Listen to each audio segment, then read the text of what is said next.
Kerajaan Negeri Pulau Pinang ni dia memberi alasan tujuan untuk mewujudkan PSR ini ialah PSR, iaitu untuk kelestarian Negeri Pulau Pinang dan juga untuk masa depan rakyat Pulau Pinang. Apa yang lestarinya dan masa depan rakyat Pulau Pinang ni, siapa dia yang menjadi rakyat? Masa depan siapa sebenarnya? Masa depan kroni-kroni DAP ataupun masa depan rakyat? Rakyat yang berada di pulau ini, kawasan yang terlibat dengan tambakan 3 pulau ini ialah Permatang Damak Laut, Binjai, mari ke Sungai Batu, ke Teluk Kumbar, ke Gertak Sanggul. Ini kawasan yang terlibat dengan tambakan 3 pulau. Pulau A berada di Permatang Damak Laut.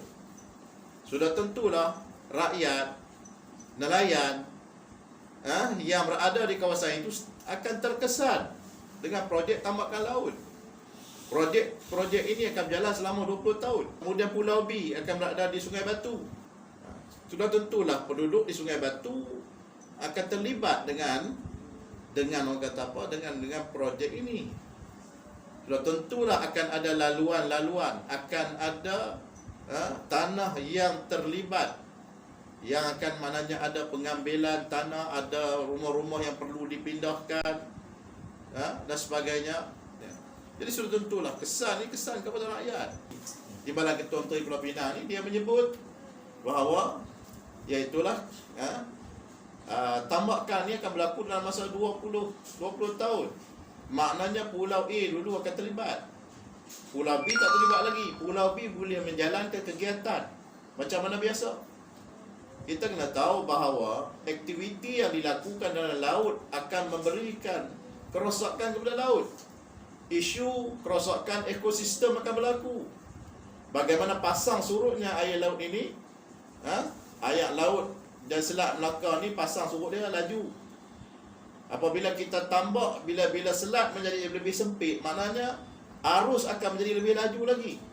Dia akan membawa apa sahaja yang berada dalam laut ini. Waktu pasang dibawa pergi ke belah Perak, waktu pasang dibawa kepada daratan, dan waktu surut dibawa ditarik di sebelah Perak.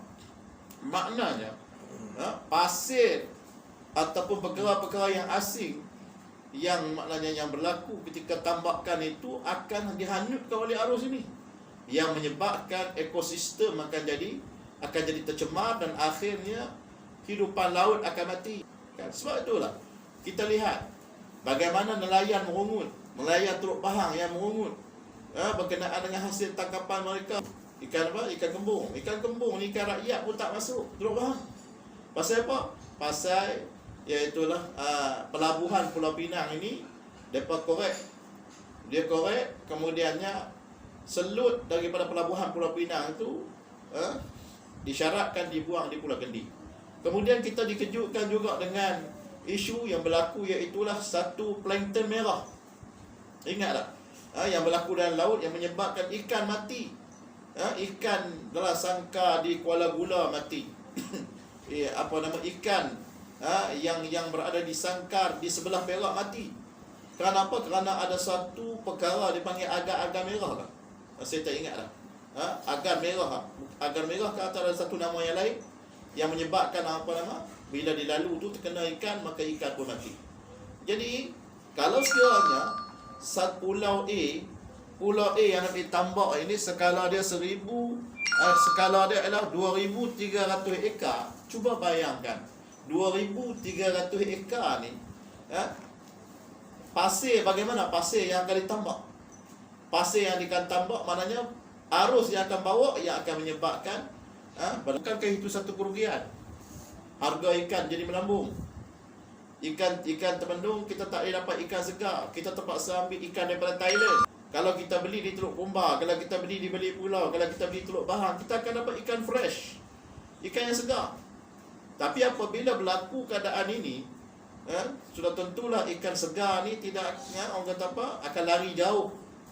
Tidak, orang kata apa, duduk di kawasan-kawasan nelayan yang orang kata apa, yang memukat ikan tersebut. Jadi ikan ini bukanlah maknanya ikan yang orang kata yang duduk di jauh di laut dalam, tetapi dia orang kata apa, yang berada berdekatan dengan pantai, tidak jauh daripada pantai.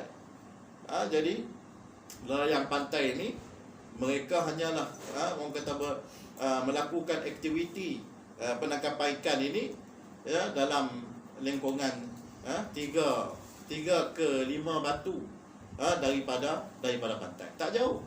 Tapi kalau sekiranya ini rosak yang menyebabkan ikan lari, takkanlah nelayan nak pergi pukat di kawasan laluan kapal.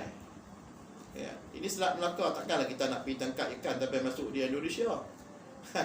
Yang ni perkara yang sudah tentulah akan merugikan kepada rakyat. Rakyat akan terkesan. Kerosakan alam sekitar dan risiko bencana, itulah kerosakan ekosistem. Kemudiannya kesan kepada jalan-jalan. Kalau kita PTMP ni akan ditebuk terowong yang akan lalu di bawah air hitam dam. Cuba bayang tengok lalu di bawah dam. Begitu juga dengan orang kata terowong, laluan di atas bukit kukus, bagaimana kita menyaksikan berapa orang mati yang tertimbus. Sudah tentu ini adalah merupakan risiko akan berlaku bencana. Yang kedua, pembangunan tidak seimbang. Pembangunan bukan makna membela rakyat, tetapi mengabaikan rakyat. Sebaliknya, iaitulah pembangunan yang menguntungkan pihak maju. SRS, Gamuda. Sudah tentulah mereka ni yang mendapat keuntungannya. Dan juga perubahan demografi penduduk akan berlaku secara drastik, yang akan menjejaskan keharmonian. Orang yang masyarakat yang berada di lokasi yang terlibat ini, kebanyakan adalah masyarakat yang terdiri daripada komuniti masyarakat Melayu. Masyarakat Melayu yang kena lari daripada tempat asal mereka. Dan juga nelayan juga terpaksa kena berpindah ke tempat yang lain. Maka sudah tentulah lokasi ini akan dimasuki oleh orang yang lain pula, yang menyebabkan orang kata masyarakat, rakyat sendiri yang berada di lokasi tersebut, komuniti yang berada di lokasi tersebutlah yang akan menghadapi kerugian.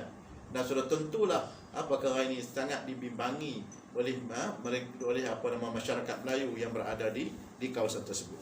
Saya pernah tulis, ada di AP dia marah, AP Melayu ni dihantar mesej, dia tulis dalam Facebook, dia marah, dia kata perkauman. Ini bukan masalah perkauman, ini kita cakap asas dan fakta. Boleh tengok sendiri siapa duduk di situ. Yang keempatnya, integriti yang meragukan dan juga kelemahan urus tadbir di negeri Pulau Pinang. Itulah di antara